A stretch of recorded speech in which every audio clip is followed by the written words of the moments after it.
Après la mise en examen du PDG du groupe AVEC, Bernard Ben Saïd, le syndicat du GHM se dit soulagé. On reviendra sur la réaction de Force ouvrière à propos de sa mise sous contrôle judiciaire, lui obligeant à verser une caution d'1 million d'euros. François Hollande à Grenoble et à Cessinay ce mercredi. L'ancien chef de l'exécutif est venu présenter son dernier livre et rencontrer les citoyens de demain qui ont eu le privilège de pouvoir lui poser quelques questions. Et ce week-end sera celui du Winter Trophy à Fontaine, un championnat de boules lyonnaises. On vous en dit plus sur cette discipline avec nos invités. Bonsoir, bienvenue à tous dans ce JT du jeudi 12 janvier. On fait le tour de l'actualité du Grand Grenoble. Bienvenue. Et tout d'abord, une importante fumée noire a pu être aperçue à Cessinay-Parizet. Un incendie s'est déclaré vers 15h30 dans les locaux d'une entreprise rue Paul-Valérin-Perrin. Les sapeurs-pompiers ont été appelés sur place. Un périmètre de sécurité a été établi. Et après la mise en examen de Bernard Ben Saïd pour prise illégale d'intérêt et détournement de fonds publics, le syndicat du groupement hospitalier de Grenoble se dit soulagé.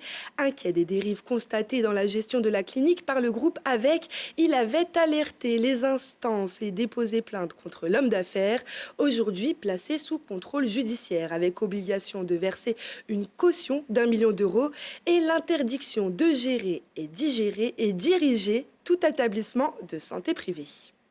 On s'est dit, il faut absolument déposer cette plainte pour détournement de fonds et prise illégale d'intérêt. Peut-être que les choses ont bougé et on sera enfin entendu. Et on a appris avec surprise que la police avait débarqué dans les locaux de Vincennes, du siège du groupe AVEC, pour faire une perquisition et pour emmener M. Bernard Ben Saïd à Grenoble. On a une grande satisfaction parce qu'on a enfin été entendu avec cette mise en examen qui pour nous nous satisfait. Dès que l'on croise les salariés, ils sont contents effectivement parce que nous avons gagné 2 700 000 euros lundi matin. C'est ça qu'il faut se dire, c'est que les salariés ont gardé l'argent à l'UMG GHM, donc pour leurs conditions de travail, pour l'achat de matériel, pour les patients, parce que j'ai pas encore parlé des patients, mais c'est important, les patients de la clinique mutualiste, c'est les patients qui sont fidèles, ils savent la qualité de soins que nous rendons, donc voilà, et on souhaite garder cette qualité de soins. Notre crainte, c'était qu'effectivement, à force de nous prendre tout cet argent, on soit obligé d'être en cessation de paiement.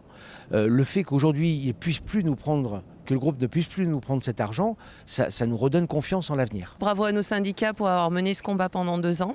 Sans eux, on ne sait pas où on en serait aujourd'hui. Maintenant, c'est l'incertitude de se demander en fait, c'est quoi l'après ? C'est une mise sous tutelle, c'est des projets, des investissements qui sont forcément reportés. Donc, bien sûr, c'est une inquiétude à ce niveau-là. Mais pour l'instant, en tout cas, le groupe AVEC continue de gérer la clinique. Et alors que de nombreux syndicats, élus et citoyens préparent la manifestation du 19 janvier contre la réforme des retraites, le syndicat Force ouvrière de la MTAG, lui, appelle son personnel à des arrêts de travail limités pendant près de 6 mois. Un préavis de grève qui couvre la période du 19 janvier au 30 juin 2023. En revanche, retour à la normale pour les bus express car région MTAG et M2Go. Confiés à la société Keolis, toutes les rotations sur ces lignes vont pouvoir reprendre ce vendredi 13 janvier après plus d'une semaine de grève. Une intersyndicale avait appelé les 180 conducteurs basés à Vorep, Vif, Charvieux-Chavagneux et Goncelin à débrayer depuis le 3 janvier dernier. Les revendications portaient notamment sur les salaires et un accord a été finalement trouvé.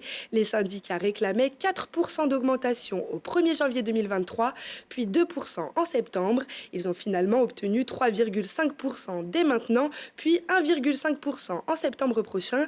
Ils ont également obtenu la prise en charge de 10 € supplémentaires sur leur mutuelle et une amélioration de la prise en charge des pauses méridiennes. Des dérogations pour les associations caritatives concernant les zones à faible émission ZFE, alors qu'au 1er janvier 2023, les véhicules critères 5 seront interdits de circuler dans 13 communes de la métropole, puis progressivement les critères 4 et 3. Le président de la métro a annoncé que les associations, elles, pourront garder leurs véhicules utilitaires. Christophe Ferrari devrait signer un arrêté très prochainement. Comme à son habitude, François Hollande a ramené la pluie dans sa valise. Et ce mercredi, c'est en Isère qu'il a plu. L'ancien président français est allé rencontrer des jeunes du conseil municipal et des lycéens à Cessinay. Voici le reportage de Charlotte Faulkner. Bonjour, messieurs, mesdames les conseillers. Tout juste élu au conseil municipal des jeunes de Cessinay et déjà face à un ancien président de la République, ces 24 jeunes de 9 à 12 ans arborent fièrement leur écharpe tricolore pour interroger François Hollande. Également présents des adolescents du service jeunesse ainsi que des lycéens d'Aristide Bergès et Louise Michel. Pendant plus d'1h30, l'ancien chef de l'État a répondu à une vingtaine de questions, de la fonction présidentielle à son mandat en passant par la politique et l'actualité. Je voudrais lui poser les questions s'il pensait devenir président, et si c'était un rêve de lui pour devenir président. Ça vous fait quoi de diriger la France? Et pourquoi avez-vous choisi d'être président? Est-ce qu'il avait toujours son chien qui s'appelait Nemo? Pourquoi il voulait devenir président? Quel a été son choix pour qu'il devienne président? Parler sur les études, Parcoursup, parce que ça touche beaucoup de lycéens. Ce qu'ils pensent aussi d'actuellement Emmanuel Macron, quelques questions par rapport à ça et son mandat, quelques questions par rapport à son mandat. Les jeunes n'ont pas hésité à parler du mariage pour tous, du 49.3, des attentats du 13 novembre 2015 ou encore de la guerre en Ukraine. Toujours avec humour et pédagogie, l'ancien chef de l'État répond à toutes ces questions, même les plus piquantes. Que faites-vous de vos journées maintenant que vous êtes à la retraite? Ou encore, regrettez-vous d'avoir nommé Emmanuel Macron comme ministre de l'économie? Réponse de l'intéressé: quand je l'ai nommé, je pensais que dans cette fonction-là, il pouvait être utile. Voilà, un exercice des questions-réponses que l'ancien président de la République reconnaît plus difficile avec les enfants qui osent plus que les adultes. C'est des questions finalement que les jeunes posent, mais que beaucoup ont à l'esprit, même s'ils sont citoyens, donc ils nous donnent une bonne leçon. C'est qu'eux, ils sont sensibles à ce que peut apporter la politique.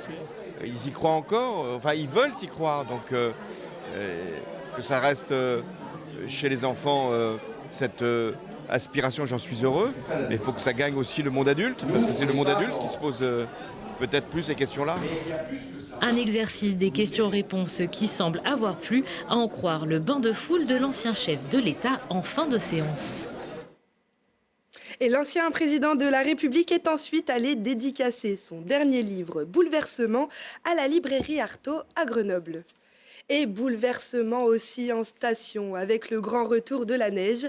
L'Alpe du Grand Cerf qui avait ouvert son bike park le week-end dernier, faute d'enneigement suffisant, le referme. De la neige donc, il y en a désormais, mais pas suffisamment pour skier à nouveau en toute sécurité. La station annoncera sa date de réouverture dès que possible. Et ce week-end, les 14 et 15 janvier, Fontaine accueillera l'élite du sport boule, communément appelée boule lyonnaise, pour le Winter Trophy. Pour en parler, Jérôme Levieux et Cédric Roche, bonjour. Bonjour. Alors, Jérôme Levieux, vous êtes l'organisateur de cet événement.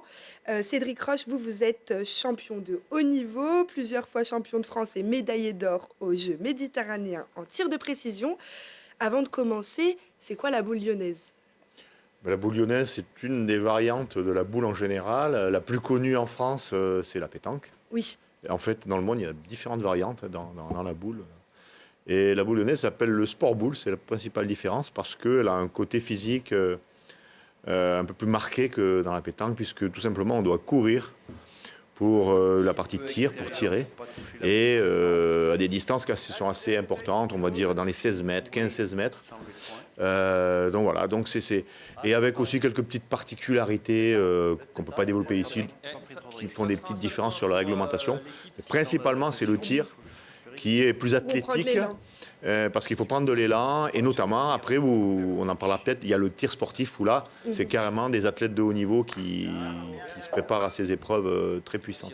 On doit prendre de l'élan parce que vous l'avez dit, les boules, il faut tirer plus loin, mais aussi parce que les boules sont un peu plus lourdes qu'en pétanque. Voilà, les boules font environ 1 kg, au lieu de plutôt 700 dans la boule de pétanque. Et la distance à laquelle on joue est plus loin, franchement plus loin. Du coup, ça se fait forcément avec élan et ça demande des qualités physiques importantes. On ne dirait pas, quand on voit les images, que les boules sont aussi grosses. Elles sont quand même plus environ grosses 10 cm de diamètre. Oui. Voilà, dans une main, voir ce que ça fait. Et vous Cédric Roche, c'est un sport que vous pratiquez à haut niveau. Vous diriez quelles sont les qualités requises pour pratiquer la boule lyonnaise? Du coup, par rapport à notre sport, donc les qualités qui sont requises pour pratiquer la boule lyonnaise, c'est surtout il nous faut de l'adresse, de la concentration et des qualités techniques et physiques. Il nous faut aussi de l'entretien personnel et physique, parce que lorsqu'on enchaîne des parties sur des compétitions qui peuvent durer plus de 2 heures, et ensuite dans une même journée, on peut enchaîner 4 voire 5 parties de 2 heures. Ça nous fait 10 heures de jeu sur une journée, sachant qu'on nous demande toujours d'être à notre meilleur niveau, d'essayer d'approcher des moyennes de plus de 80%, voire 85%. Donc du coup, si on ne s'entraîne pas la semaine, c'est très compliqué d'arriver à telle performance. Et c'est un sport qui est complet, vous l'avez dit, précision, adresse. Adresse, concentration, oui, tout à fait. C'est toutes des qualités qui sont requises pour pouvoir jouer au haut niveau. Qu'est-ce qui vous a fait aimer ce sport? Moi, c'est familial. Le premier aspect, ça a été familial parce que mon papa pratiquait. Oui, c'est votre papa. Et la chance qu'on a dans notre sport, c'est que c'est intergénérationnel. C'est-à-dire que dès notre plus jeune âge, l'âge de 6-7 ans, j'ai pu être encadré par des personnes, des bénévoles qui m'ont appris et formé. Et ensuite, dès l'âge de 15-16 ans, j'ai pu jouer avec mon papa qui en avait 50, après 60 ans. Et la particularité de notre sport, c'est que du coup, on a une mixité entre nous, hommes-femmes, où le niveau et les performances se rapprochent de plus en plus. Et même au niveau de l'âge. C'est-à-dire que les personnes de 60 ans, 50 ans peuvent échanger avec des jeunes. Et du coup, ça permet de chacun apporter sa pierre à l'édifice. Oui. Et les jeunes apprennent des anciens. Les anciens restent actifs grâce aux jeunes aussi. Et on met l'accent sur cette partie-là de notre sport aussi. Et d'ailleurs, vous avez déjà joué ensemble, tous les deux? Oui, nous jouons ensemble en Ligue M1, qui est la première division de sport boule. Et comme le suggérait Cédric, c'est quand même un sport qui est magnifique, parce qu'à passer un certain âge, moi j'ai 56 ans, on peut, alors plutôt au point, parce que le tir, comme on disait, ça demande des qualités physiques qui sont difficiles passer un certain âge, on peut jouer à haut niveau. Oui. Parce que, voilà, du moment qu'on est capable d'être assez adroit et concentré, on peut jouer à haut niveau, souvent avec des plus jeunes et plus adroits qui s'occupent de la partie du tir. Et ce week-end, 2 jours de compétition à Fontaine. Quelles sont les différentes catégories qu'on peut retrouver dans le sport boule? Il y a 4 divisions principales, première, deuxième, troisième, quatrième. Après, il y a les vétérans, il y a les jeunes, un peu comme dans tous les sports. Et là, à Fontaine, eh bien, nous avons la chance, c'est inédit, d'avoir le gratin mondial, les meilleurs mondiaux, donc les meilleurs Français, mais aussi les meilleurs Italiens, les meilleurs Croates, les meilleurs Slovènes, qui sont les principales nations de ce sport.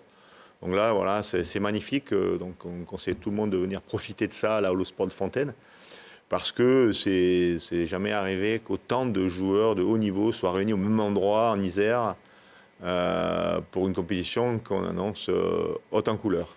Et quand on parle de boule lyonnaise, il y a plusieurs types. Il y a le progressif, vous disiez... Voilà, dans le sport boule, la boule lyonnaise, qui sont synonymes, il y a plusieurs types d'épreuves.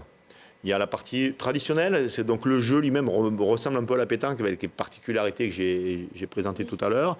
Mais aussi, il y a la partie sport physique, où là, les joueurs doivent tirer pendant 5 minutes sans arrêt en tirant le plus de bulles possible. Donc ça leur demande des capacités physiques très importantes. Nous, notre meilleur tireur, qui est depuis 10 ans chez nous, de tir sportif, c'est quelqu'un qui fait 3 heures au marathon de Paris, quoi. Donc c'est des gens... Ah oui. Voilà, c'est des gens qui physiquement sont très affûtés, parce que sinon ils ne peuvent pas faire des performances de ce niveau-là. Là, nous avons maintenant un nouveau qui arrive, qui est vice-champion du monde de course. Bon, il faut voir, quand il fait de l'entraînement sur piste, c'est vraiment du haut niveau, quoi. Et donc voilà. On pourra aller voir ce week-end à Fontaine. Et on pourra avoir le plaisir de les côtoyer tout le week-end. Et on a hâte. Merci beaucoup Jérôme et Cédric pour cet éclairage qui permet de mettre en lumière cette discipline parfois méconnue du grand public, faut le dire. Merci. Merci à vous. Et c'est la fin de ce journal. Rendez-vous vendredi à 18h, puis toutes les heures pour un nouveau point sur l'actualité. On se quitte en musique avec Dom Lanena qui sera en concert à Crolles à l'Espal Paul Jargot ce vendredi à 21h. Excellente soirée à tous.